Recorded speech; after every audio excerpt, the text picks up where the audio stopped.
ஊடகங்களின் பார்வையில் இன்று வெளியாகிய நாளிதழ்களில் உள்ள முக்கிய செய்திகளின் கண்ணோட்டம்.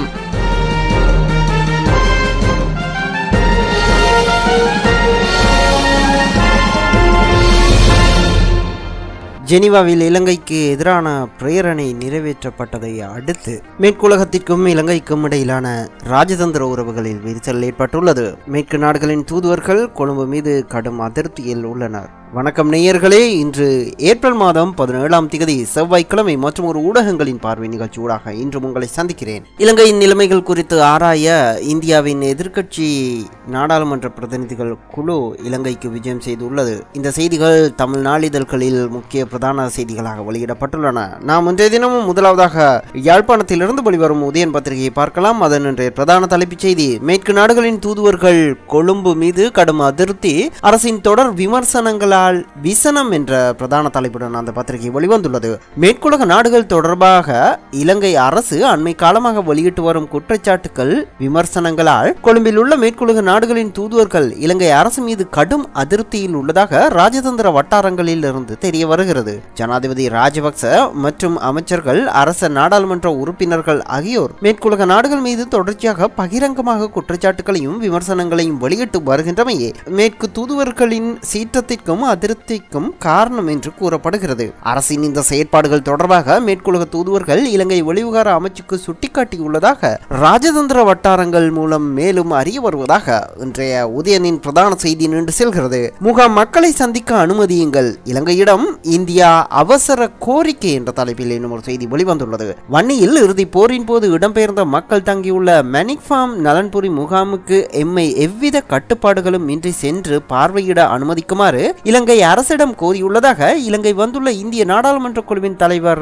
சுஷ்மா சுவராஜ் தெரிவித்துள்ளார். இந்தியாவிலிருந்து இலங்கைக்கு புறப்படுவதற்கு முன்னர் ஊடகம் ஒன்றுக்கு வழங்கிய செவ்வியிலேயே அவர் இதனை தெரிவித்தார். தமிழக கட்சிகளான அதிமுக, திமுக ஆகியவை தமது உறுப்பினர்களை விலக்கி கொண்ட நிலையில் இந்திய நாடாளுமன்ற உறுப்பினர்கள் குழு நேற்று மாலை கொழும்பை வந்தடைந்துள்ளதாக அந்த செய்தி நீண்டு செல்கிறது. அதனை தவிர வடபகுதி மக்கள் தொடர்பில் இந்திய குழு ஆராயக்கூடாது என்ற தலைப்பில் இன்னும் ஒரு செய்தி வெளியிடப்பட்டுள்ளது. இலங்கை வரும் இந்திய சர்வ கட்சிகளின் நாடாளுமன்ற தூதுக்குழுவினர் வடக்கு மக்களின் விடயங்களையோ நல்லிணக்க ஆணைக்குழுவின் பரிந்துரைகள் தொடர்பாகவோ ஆராயக்கூடாது என்று அமைச்சரும் ஜாதிக ஹெலோர்மையவின் பொதுச் செயலாளருமான சம்பிக்க ரணவக்க தெரிவித்துள்ளார். உள்நாட்டு விவகாரத்தில் இந்தியா தலையிட்டமையாலேயே இலங்கையில் யுத்தம் ஏற்பட்டது. இதனால் வடக்கு மற்றும் கிழக்கு உட்பட அனைத்து தமிழ் மக்களும் பாரிய அளவிலான அழிவுகளை சந்தித்தனர். இவ்வாறானதொரு பேரழிவுகளை மீண்டும் இலங்கை வாழ் தமிழ் மக்களுக்கு இந்தியா உருவாக்க கூடாது என்றும் அவர் தெரிவித்துள்ளார். இந்திய நாடாளுமன்ற குழுவினர் வருகையானது எந்த வகையிலும் உள்நாட்டின் தேசிய அரசியலை பாதிப்பதாக அமைந்துவிடக் கூடாது எனவும் ஜாதிக ஹெலோர்மையின் பொதுச் செயலாளரும் அமைச்சருமான சம்பிக்க ரணவக்க தெரிவித்தார் என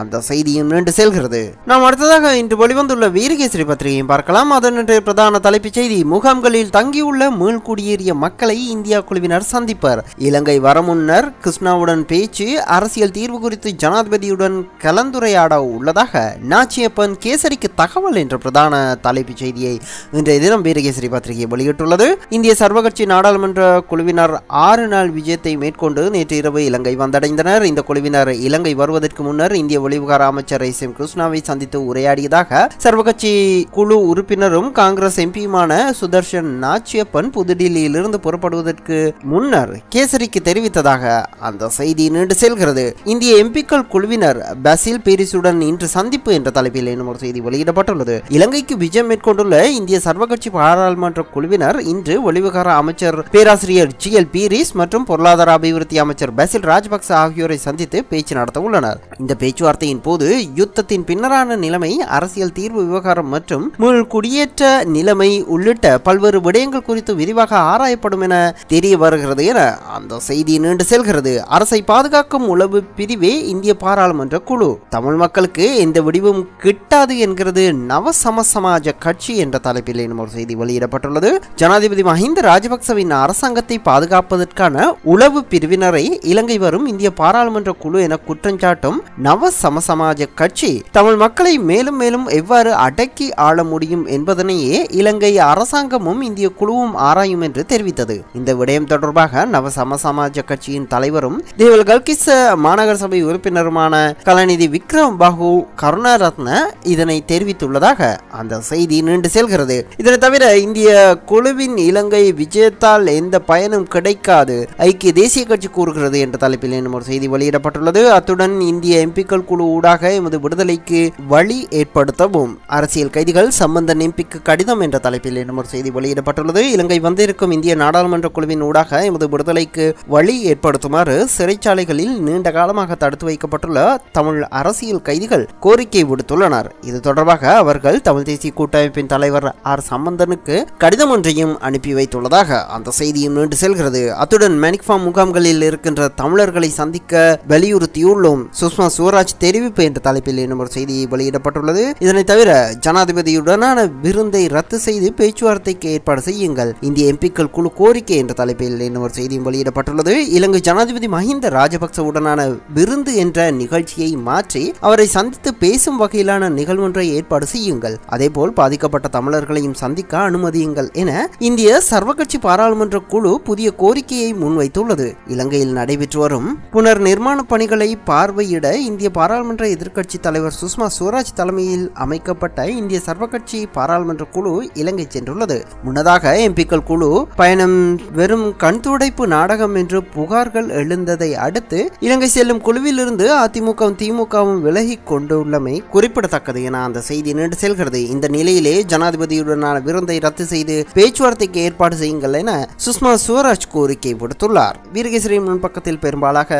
இந்திய நாடாளுமன்ற தூதுக்குழுவினரின் இலங்கை விஜயத்தை மையப்படுத்தியே அனைத்து செய்திகளும் வெளியிடப்பட்டுள்ளன. இதனை தவிர மற்றும் ஒரு முக்கிய செய்தியாக இலங்கைக்கும் பாலஸ்தீனத்திற்கும் இடையே இரு ஒப்பந்தங்கள் கைச்சாத்து என்ற தலைப்பில் ஒரு செய்தி வெளியிடப்பட்டுள்ளது. இலங்கைக்கும் பாலஸ்தீனத்திற்கும் இடையே நேற்று திங்கட்கிழமை 2 உடன்படிக்கைகள் கையெழுத்திடப்பட்டன. இலங்கைக்கு விஜயம் செய்துள்ள பாலஸ்தீன ஜனாதிபதி முகமது அப்பாஸ், ஜனாதிபதி மஹிந்த ராஜபக்ச ஆகியோர் முன்னிலையில் இந்த உடன்படிக்கைகள் நேற்று ஜனாதிபதி செயலகத்தில் கையெழுத்திடப்பட்டதாக அந்த செய்தியும் நீண்டு செல்கிறது. நாம் அடுத்ததாக இன்றைய தினம் வெளிவந்துள்ள டெய்லி மிரர் பத்திரிகையை பார்க்கலாம். அதன் இன்றைய பிரதான செய்தி கிரியல் to rise privilege issue against quota என்ற பிரதான தலைப்புடன் அந்த பத்திரிகை வெளிவந்துள்ளது. கோத்தாபய ராஜபக்சவிற்கு எதிராக சிறப்புரிமை பிரச்சனையை நாடாளுமன்றத்தில் கிரியல் எழுப்ப உள்ளதாக அந்த பிரதான செய்தியை டெய்லி மிரர் வெளியிட்டுள்ளது. பாதுகாப்பு செயலாளர் கோத்தாபய ராஜபக்சவிற்கு எதிராக பாராளுமன்றத்தில் சிறப்புரிமை பிரச்சனையை எழுப்ப தீர்மானித்துள்ளதாக ஐக்கிய தேசிய கட்சியின் பாராளுமன்ற உறுப்பினர் லக்ஷ்மன் கிரியல் தெரிவித்துள்ளார். தாம் வெளியிட்ட கருத்து தொடர்பில் அரசாங்க ஊழியரான கோத்தாபய சவால் விடுத்தமையை ஏற்றுக்கொள்ளக்கூடியது அல்ல எனவும் அவர் சுட்டிக்காட்டியுள்ளார். பாராளுமன்ற உறுப்பினர் ஒருவரிடம் கேள்வி எழுப்பும் உரிமை பாதுகாப்பு செயலாளருக்கு கிடையாது. பதவி அடிப்படையில் பாதுகாப்பு செயலாளர் பாராளுமன்ற உறுப்பினர் ஒருவரை விடவும் குறைந்த நிலையில் இருக்கிறார். மக்களுக்கு தாம் குரல் கொடுப்பதாகவும் அதனை தடுத்து நிறுத்த இவருக்கும் உரிமை கிடையாது எனவும் இதுகுறித்து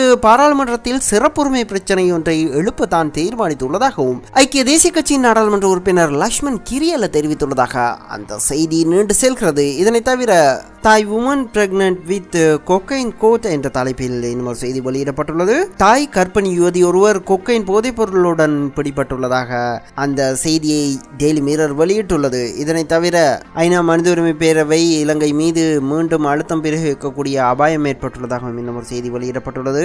ஐக்கிய நாடுகள் மனித உரிமை பேரவை இலங்கை மீது மீண்டும் அழுத்தம் பிரயோகிக்கக்கூடிய அபாயம் காணப்படுவதாகவும் நாட்டில் இடம்பெற்று வரும் கடத்தல் சம்பவங்களினால் இந்த அபாய நிலைமை ஏற்பட்டுள்ளதாகவும் ஆளும் கட்சியின் சிரேஷ்ட உறுப்பினர் தெரிவித்துள்ளதாக அந்த செய்தியும் நீண்டு செல்கிறது. நாம் அடுத்ததாக இன்றைய தினம் வெளிவந்துள்ள லங்கா தீப பத்திரிகையை பார்க்கலாம். அதன் பிரதான தலைப்புச் செய்தி கஹவத்த தித்வகாத்தனி பிரதான செக்கக்கரு பாப்போச்சாரணை கிராய் பிரியகின் தெவனி வரட்ட பாப்போச்சாரணையாக் என்ற பிரதான தலைப்புடன் அந்த பத்திரிகை வெளிவந்துள்ளது. கஹவத்த இரட்டை கொலை சம்பவம் தொடர்பாக பிரதான சந்தேக நபர் சாட்சியத்தை நீதிமன்றத்தில் வழங்கியதாக இன்றைய பிரதான செய்தியை லங்கா தீப வெளியிட்டுள்ளது. இதனை தவிர தெமர சந்தானி மந்திரி பிரிசாக் அமெரிக்காவே இந்தியாவே சஞ்சாரை கிட்ட என்ற தலைப்பில் இன்னும் ஒரு செய்தியும் வெளியிடப்பட்டுள்ளது. தமிழ் தேசிய கூட்டமைப்பின் பாராளுமன்ற உறுப்பினர்கள் அமெரிக்காவிற்கும் இந்தியாவிற்கும் விஜயம் செய்ய உள்ளதாக அந்த தலைப்புச் செய்தி வெளியிடப்பட்டுள்ளது. நாம் அடுத்ததாக இந்த தினம் வெளிவந்துள்ள திவைன பத்திரிகையை விரைவாக பார்க்கலாம். அதன் இன்றைய பிரதான செய்தியும் இலங்கை விஜயம் செய்துள்ள இந்திய பாராளுமன்ற குழு குறித்த செய்தியை பிரதானமாக வெளியிட்டுள்ளது. உத்திரை தத்துவ விமர்சன පක්ෂණයට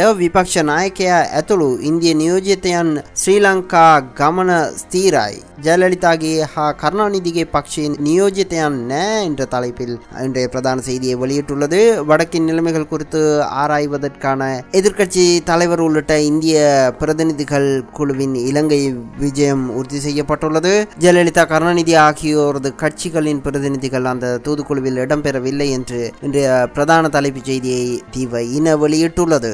அத்துடன் பாலஸ்தீன ஜனாதிபதி முகமது அப்பாஸ் ஜனாதிபதி மஹிந்த ராஜபக்சவை சந்தித்த போது எடுத்த புகைப்படத்தையும், இந்திய நாடாளுமன்ற பிரதிநிதிகள் எதிர்க்கட்சி தலைவர் ரணில் விக்ரமசிங்கவை சந்தித்த போது எடுத்த புகைப்படத்தையும் திவ இன அதன் முன்பக்கத்தில் பிரதானமாக வெளியிட்டுள்ளது. நாம் அடுத்ததாக தமிழகத்திலிருந்து வெளிவந்துள்ள தினமணி பத்திரிகை பார்க்கலாம். அதனுடைய பிரதான தலைப்புச் செய்தி, பயங்கரவாதத்தை எதிர்க்க கூட்டு முயற்சி, மாநிலங்களுக்கு பிரதமர் அறைகூவல் என்ற பிரதான தலைப்புடன் அந்த செய்தி வெளியிடப்பட்டுள்ளது. பயங்கரவாதத்தின் சவால்களை சமாளிக்க ஒருங்கிணைந்த கூட்டு முயற்சி தேவை என்று பிரதமர் மன்மோகன் சிங் அறைகூவல் விடுத்தார். உள்நாட்டு பாதுகாப்பு தொடர்பாக முதலமைச்சர்களுக்கான வருடாந்த கூட்டத்தை திங்கட்கிழமை தொடங்கி வைத்து பேசிய போதே பிரதமர் மன்மோகன் சிங் இதனை தெரிவித்ததாக அந்த செய்தி நீண்டு செல்கிறது. அரசியலமைப்பு சட்டத்திற்கு விரோதமானது, மத்திய அரசு நடவடிக்கை குறித்து ஜெயலலிதா புகார் என்ற தலைப்பில் இன்னும் ஒரு செய்தி வெளியிடப்பட்டுள்ளது. கண்காணிப்பு நடவடிக்கை என்ற போர்வையில் ரயில்வே பாதுகாப்பு படை, தேசிய பயங்கரவாத தடுப்பு மையம் ஆகியவற்றை மத்திய அரசு கொண்டு வர முயல்கிறது.